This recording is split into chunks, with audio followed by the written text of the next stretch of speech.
The city is filthy. The night sky pours down rain like it has a personal grudge. The rhythm of droplets on the pavement echoes through the city's desolate alleyways, a mournful serenade to the lost souls that roam this town. The rain comes from above, but something else comes from below. A thick black sludge seeps up through the cracks in the streets, as if the city itself is bleeding its own filth and corruption. It'll stick to your soul, they laugh. But most people have long stopped wondering what exactly is oozing up through the ground. Just another bit of filth to scrape off at the end of the day.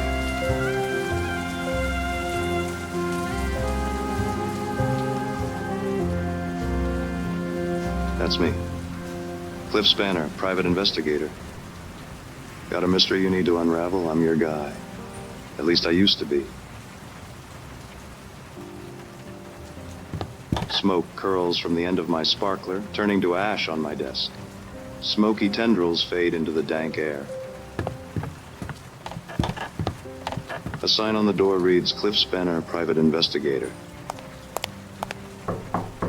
A sudden knock on my office door shatters the silence. Yeah, come in. A woman steps into the room. Her silhouette oozes sensuality. Her eyes shimmer with desperation and allure. Her face is stunning. She moves with an elegance that seems to defy the grimy streets she must have traversed to get here. I catch a hint of her perfume, something intoxicating as she approaches my desk. I need your help, Mr. Spanner. There's something terribly wrong, and I don't know who else to turn to. Need a light? I thought you'd never ask. What seems to be the problem, Miss, Call me Effie. All right, Effie, what brings you? It's my brother, Rusty Blackwood. He's disappeared, and I fear the worst. Blackwood. That name is familiar. Effigail and Rustwick Blackwood, right? You and your brother are heirs to the vast Blackwood oil company that powers the whole city. Tell me everything, Miss Blackwood. I thought I told you to call me Effie. My brother, Rusty.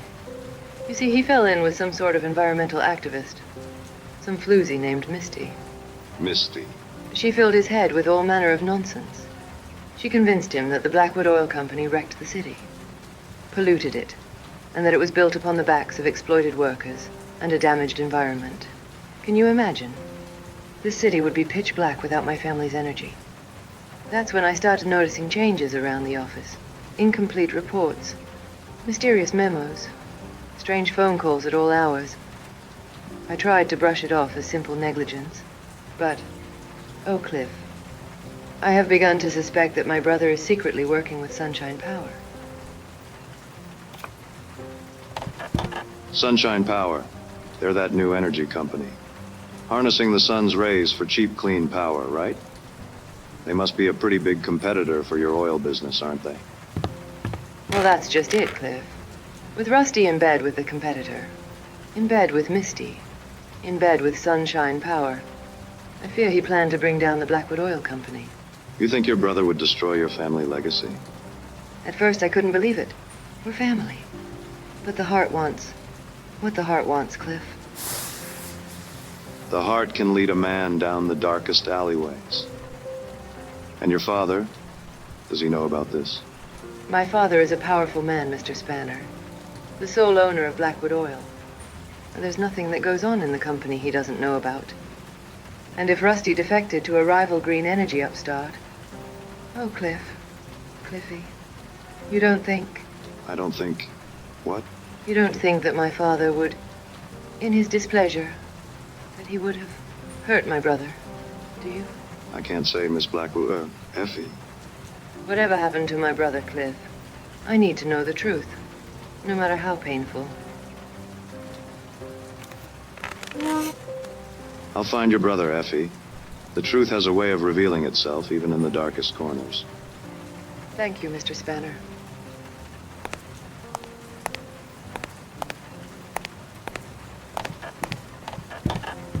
Cliffy, please, bring my brother back. The scent of Effie's perfume lingers in the air. It is certain. This case will be my greatest trial yet. The stakes are high, the danger palpable, but I am a private eye, born to the shadows, a crusader in the face of darkness. I am Cliff Spanner, and I have a mystery to solve.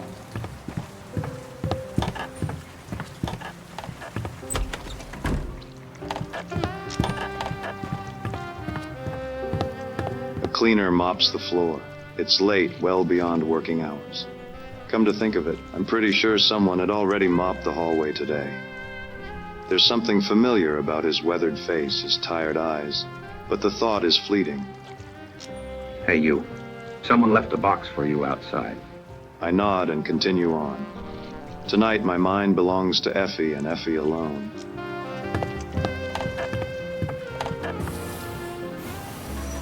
I step into the inky. A box beside the door catches my attention. A note says, "Come home soon. Love, Mom." Inside are several goo balls.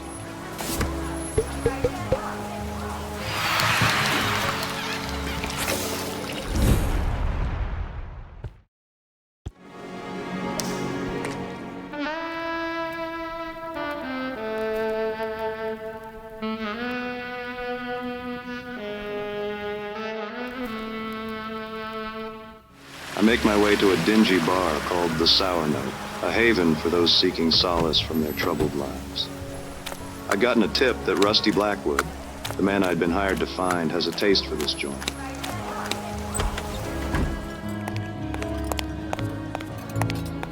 I approach the bar, flicking wet from the rain off the collar of my trench coat, and take a seat on one of the worn leather stools. What's your poison, stranger? Just information tonight. I'm a bartender, pal, not a library. All right, give me a frosty glass of milk.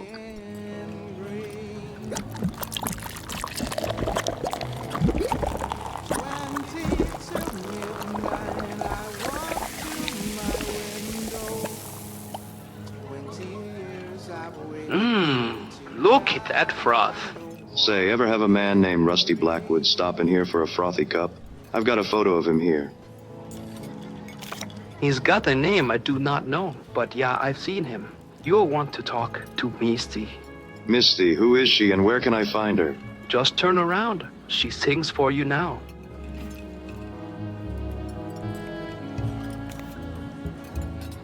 Whoa. Don't go get your hopes up, pal. Now what would a woman like Misty be doing with a man like Rusty? She likes some trouble, you know, but I ain't seen these Rusty in a long distance. Were they, involved in a duet? Huh? Were Rusty and Misty both riding side saddle on the same steed? Were they sharing more than a glass of whiskey? Whiskey? What's that? Were they about 2 hot bullets and a revolver? I don't... What I mean to say is, were Misty and Rusty romantically permeated? Can't say for sure, pal. Misty follows here a long, twisty road, but I'd say she enjoys playing with fire. And Rusty, let's just say last time I saw him here, he was smoking. You're not so bad at dispensing information, bartender. Good luck, pal.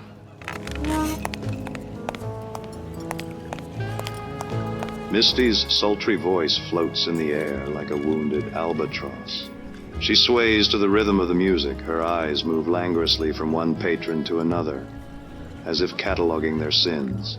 20 years I've waited here tonight. I'm the one in green.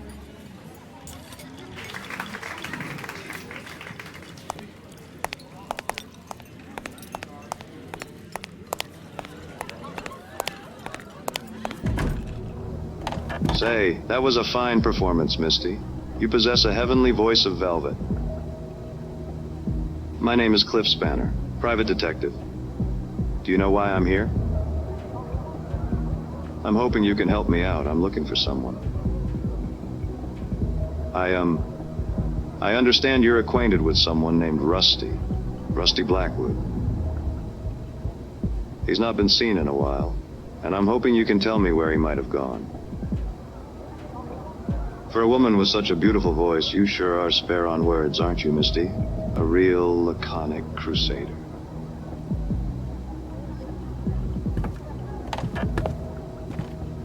Oh, she's a knockout, isn't she? She should be illegal. Can I help you, sweetie? Did you enjoy yourself? Thank you, but I'm asking some questions of Misty here. Well, sure, sweetie, go ahead. I'll just powder my nose. As I was saying, my name's Cliff Spanner, private detective. I'm hoping you can help me out. Oh, yeah? Well, we'll go on then. Spit it out. I'm looking for a man who's disappeared. I'm looking for Rusty Blackwood. I understand he's an acquaintance of yours. Do me a favor, sweetie. Turn around, please.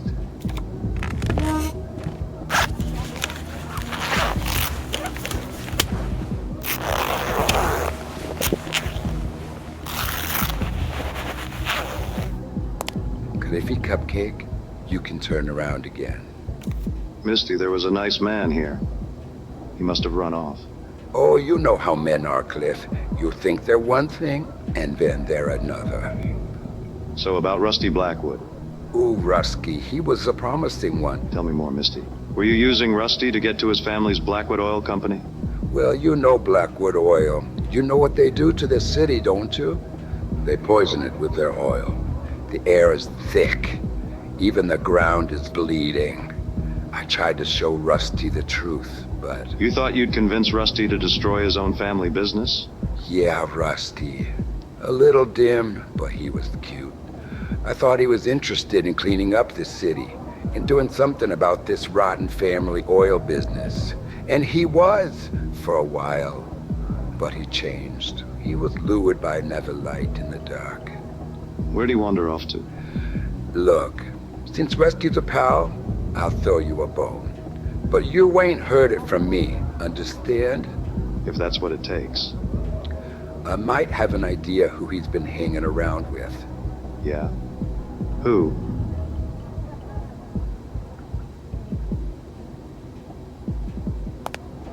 There's a man, Dmitri Cognac. He's a real charmer.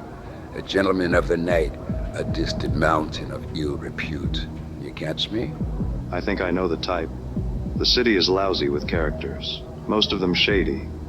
Watch yourself, Spanner. Dmitri is more than you probably expect. He has the way of crashing even the sturdiest ships into his rocky shore. He has the way of getting what he wants, even from tough nuts like you. What would he want from... Just find Dmitri Cognac. You'll understand. He's usually on the last train out of the city, the midnight steamliner. If you leave now, you still have time to catch him tonight, if you hurry. What makes you think he'll talk to me? Well, he won't, not with that attitude. Look at you all dressed up like a private dick. Just doing my job, ma'am. Oh, sweetie, you're just a fool in drag. But so is everyone you've ever met. Anything else you need to tell me about Dmitri Cognac? You're gonna need something to loosen his tongue.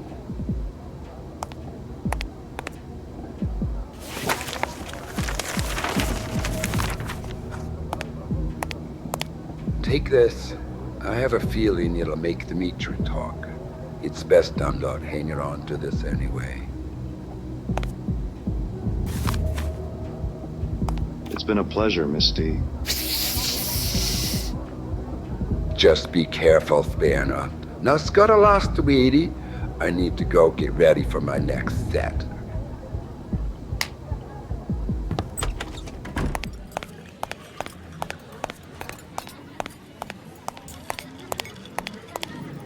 I need answers about Rusty Blackwood. And this guy, Cognac, might hold the key. I gotta get to the train station. The echo of Misty's voice trails behind me, mingling with the distant wail of the city. The night is young, and I am not.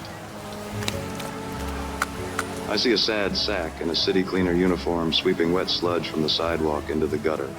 He turns away from me as I pass, but is this the same guy who was mopping the hallway outside my office?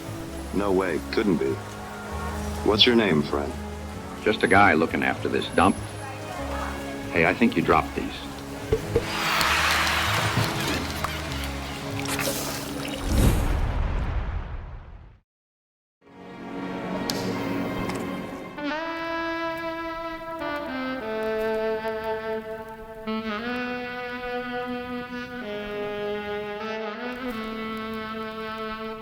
I catch the last train out of the city.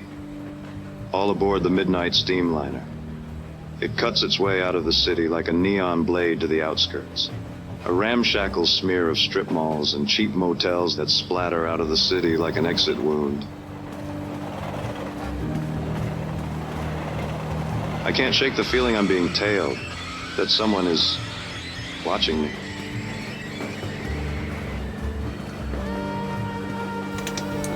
I stalk through the carriages, searching for Dmitri Konyak. I'm not sure what exactly I'm looking for, but based on Misty's description, I figure I'll know him when I see him. All I know is that Konyak is a dangerous man whose charisma is inescapable. A chill runs up my spine. Something isn't right, but I press on.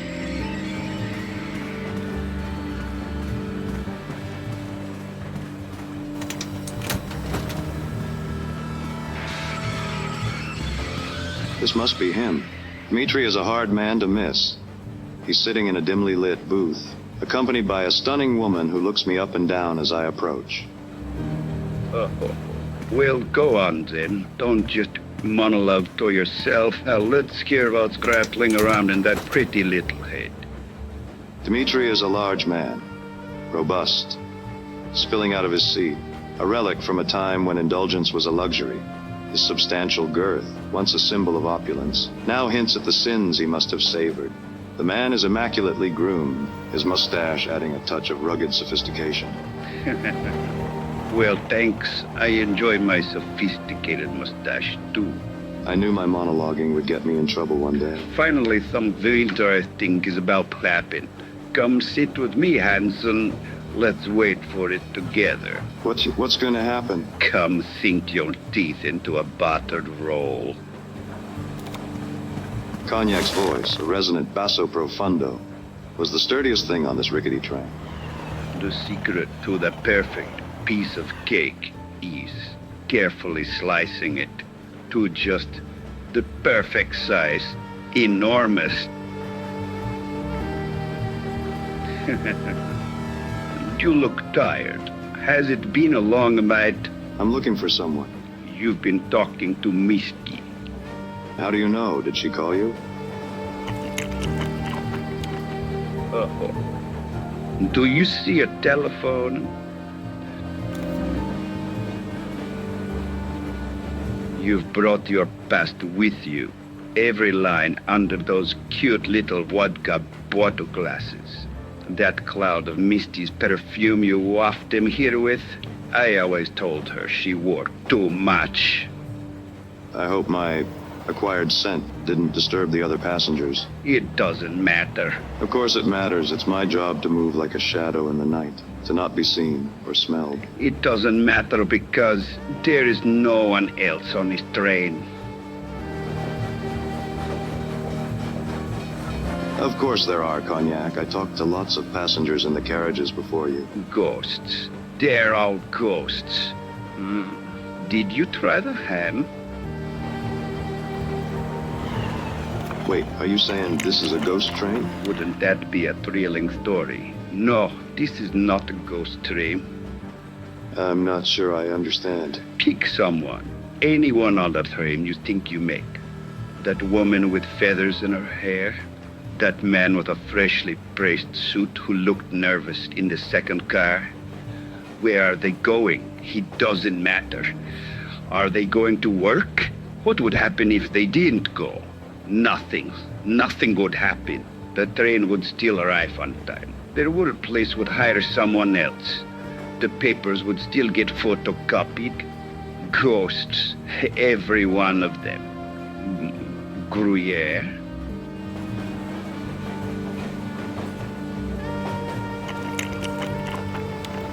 Dmitri, how long have you been riding this train? Maybe I've been on this train for 200,000 years. Or maybe I didn't exist until you trotted through that door over there. The more interesting question is, how long am I going to be here? Well, the end of the line is coming soon. What is it you really want to ask? And you simply must try the salami.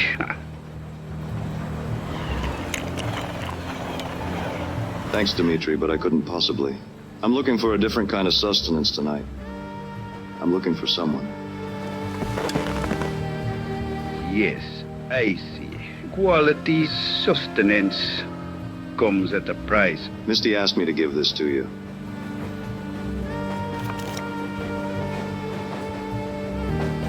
And what did you say your name was? Spanner. Cliff Spanner, private detective. You seem to have captured my attention, Mr. Spanner. How may I help you? Rusty Blackwood, heir to the Blackwood Oil Company, is missing. I understand he may have interacted with you. Rusty Blackwood. The poor fool got tangled up in something stickier than he could handle. And he stumbled onto some secrets, dangerous ones. Tell me everything, Cognac. Spare no detail. Rusty had evidence. Documents that could bring a whole charade crashing down. Charade? What charade? How did you... I mean, how could someone in your professional occupation... My occupation opens a lot of entrances, Mr. Spanner. My real business is secrets. I need more, Cognac. So do I. I'm all out of time. I'm in wine. Tell me where I can find Rusty. Careful, Spanner. This isn't my first case, Cognac. Tell me where I can find Rusty Your Blackwood. entire life has led to this very moment, sitting across from you right now. We're running out of time. To find the man you're looking for, to find Rusty Blackwood, here's exactly what you need to know. Dimitri! Cognac. Cognac, stay with me. I need to know. Sunshine, Spanner. You need to find the sunshine. Take this.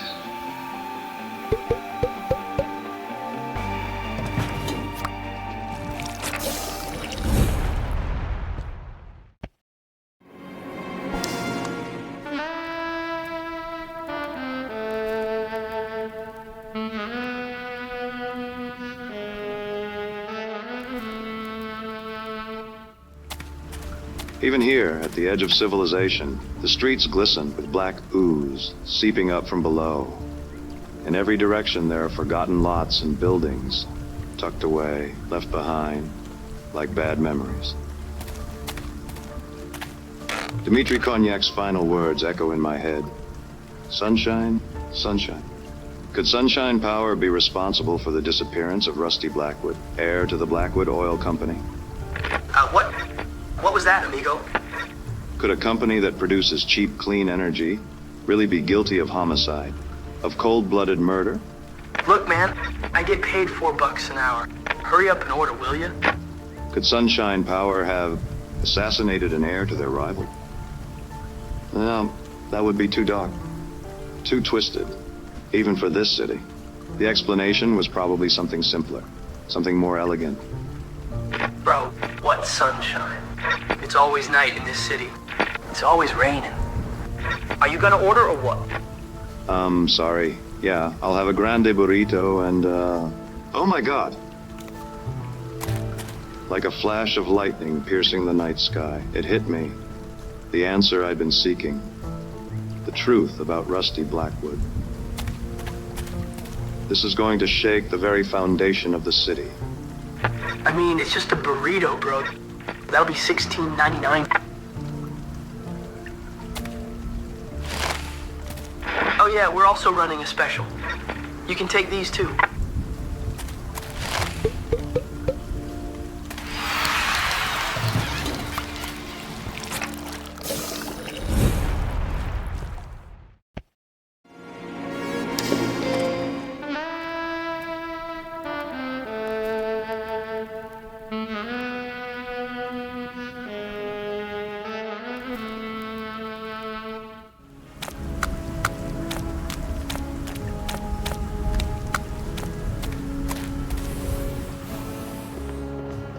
As I step into the opulent lobby of Sunshine Power's headquarters, a sense of unease washes over me. Rows of potted plants stretch their leaves toward brilliant lights.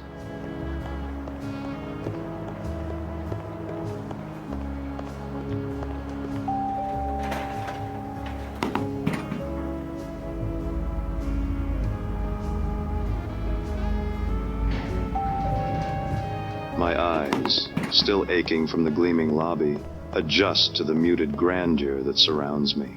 I step out of the elevator onto perfectly polished tile and cringe, thinking about the grime and sludge that my shoes are tracking in. At the end of the hallway is a set of massive wooden doors, into which is carved the image of the sun, radiant and resplendent, its rays emanating in all directions.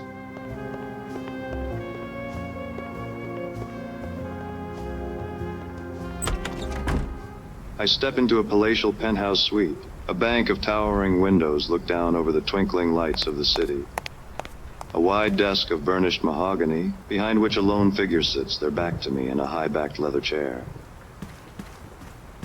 The high-backed chair spins around slowly, and a face emerges from the shadows. A face I had expected, despite my hope that somehow I was wrong. Miss Blackwood. I thought I told you to call me Effie. Effie. Mr. Spanner. I'm surprised it took you this long. I should have seen it sooner. How did you figure it out? In a city of endless night and constant rain. Sunshine, Effie. Sunshine is a rare sight. Yes, Cliffy. And yet here we have sunshine power, somehow generating unlimited energy from the sun. The sun that never shines. Oh, it's a great story, isn't it? It makes us feel warm. It makes us feel good, doesn't it? But it's an illusion. A mirage. I can see you're enjoying this. I figure sunshine power is nothing more than a clandestine subdivision of Blackwood Oil, designed to deceive environmentally conscious customers and the city regulators. It was never meant to provide clean energy, only the appearance of clean energy. And my brother, Rusty? Your brother figured out this filthy secret, and he threatened to expose you and destroy the family business. And you, Miss Blackwood, to protect your family's legacy, had your own brother killed. No, it wasn't you who murdered Rusty, Miss Blackwood. In fact, it wasn't a person at all who murdered Rusty. It was the weight of family legacy. You missed your calling, Spanner. You should be writing for the pictures. Tell me, Miss Blackwood, why did you hire me?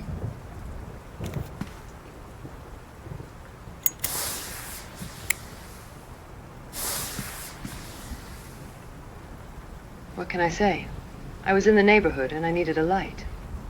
You used me to tarnish Rusty's good name. To cast aspersions about his association with Misty, with Cognac. You wanted me to... Cliffy, hush. It's not as complicated as all that. So what then? Yes, you're right. Rusty's dead. I had him pushed into a vat of oil, pulverized, turned into a few kilowatt hours of energy, and fed back to the city.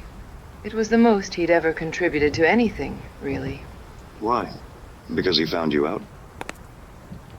The truth is, Cliffy, there's only one thing I didn't expect. That I would... Okay, guys. It's time to clean up. Can I help you, sir? You're not supposed to be a...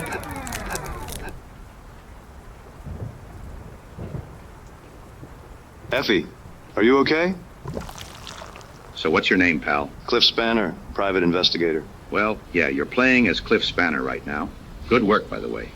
It's one of the less common endings. Usually the private eye doesn't make it out of the lounge. Too many distractions. Listen, buddy, what's going on here? What happened to Miss Blackwood? Right, Miss Blackwood. You know how these things go. This is where she confesses. She confesses to the crime, she confesses her love, blah, blah, blah. The fun is all the stuff before. I always skip the denouement.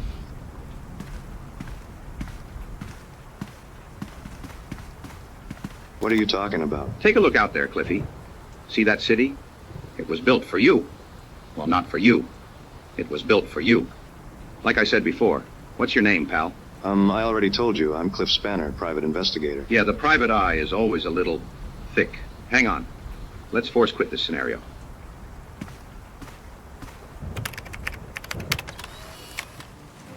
Oh, Cliff, I need help. You see, it's my fourth husband. He's missing. Cliff, won't you please help me? Dang it. Hang on. Our credit card machine isn't working, so you'll need to download the app. Bah, wrong again.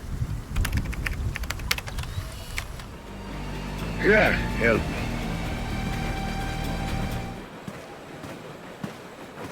Blast it all. Okay, this has got to be it. Now we're talking. Cheers. So, tell me, how are you enjoying World of Goo 17, the Black Stain? Who are you? I saw you outside my office, and outside the lounge and on the train. Yeah, I get around. what's going on? You and me, we're in World of Goo 17. It's a pretty good sequel. A little off-brand, maybe, but heck, I'm biased. Sequel? Yeah, I know. Some of the sequels were terrible. World of Goo 21 wasn't even a game. It was just a program that generated gameplay video. Infinite generated content you could stream on your streaming platform to your fans or whatever forever. You could be a content creator without the inconvenience of having to create content. So, you're not a cleaner? I'm just another filthy player, just like you. Or I used to be anyway. What do you mean? I'm just a fan of the World of Goo games. There were so many sequels. They really milked that franchise, didn't they? Haha. Well, yeah, I thought I was playing World of Goo, too. Oh yeah, that was a good one. They still had some good ideas back then. I bought all the sequels, even the terrible ones.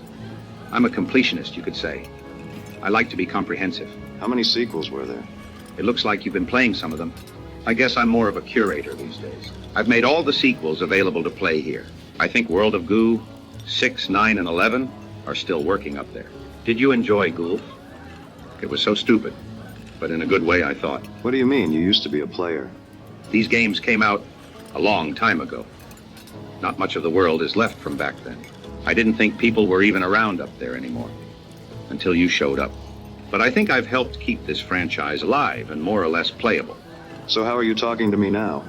It turns out World of Goo 17 was Turing complete, so I programmed myself into the game.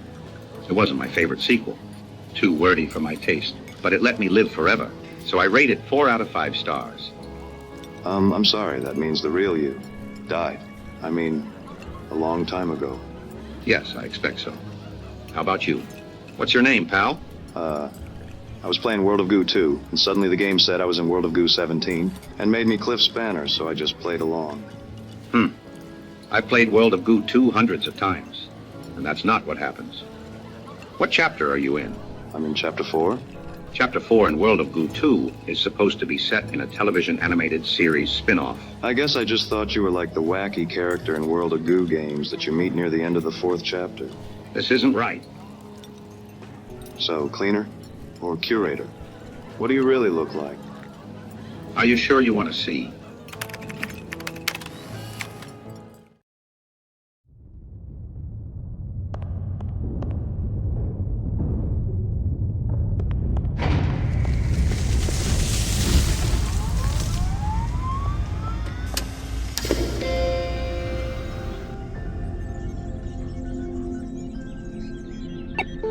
I'm glad you visited.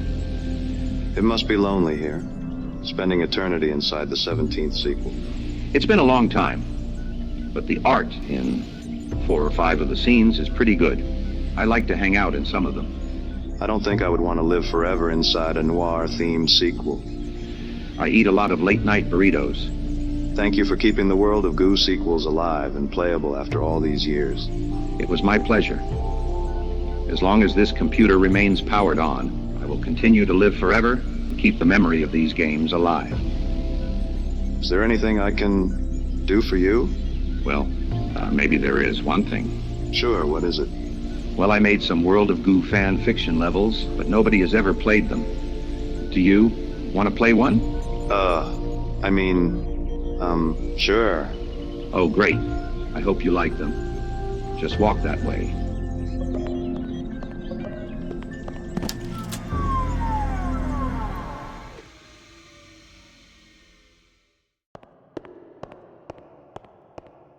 Hello? Sorry I tripped on this power cable. Is that bad? Is anyone there? Okay, I'll just plug this back in again.